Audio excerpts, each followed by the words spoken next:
అల్లియా? సువాసన ఎక్కువ. దీన్ని ఏం చేస్తారు మీరు? పెట్టుకోవడం డైరెక్ట్గా తలకే?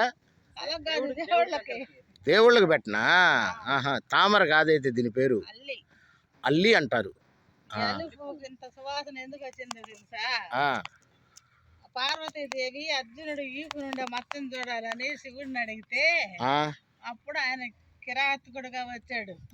పందిన ఒక దాన్ని పెట్టి ఇద్దరు దానికే బాణాలు వేసి అర్జునుడికి శివుడికి యుద్ధం జరిగింది. అప్పుడు తీరా దాగేటట్టుగా లేదని శివుడు ప్రత్యక్షమయ్యాడు అర్జునుడికి.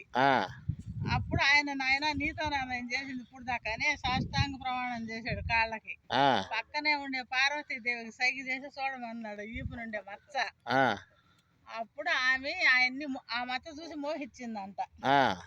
ఆ మోహపాశాన్ని శివుడు పార్వతి కైలాసం వెళ్ళిపోతా తీసి ఎల్లుమడుగులేశారంట.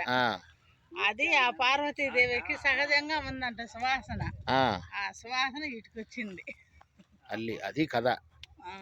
ఓం నమ శివాయ. హర హర మహదేవ శంభో శంకర నమ శివాయ. అక్కడే కదా పుట్టింది, అల్లిమడుగులోనే కదా అల్లిరాణి పుట్టింది.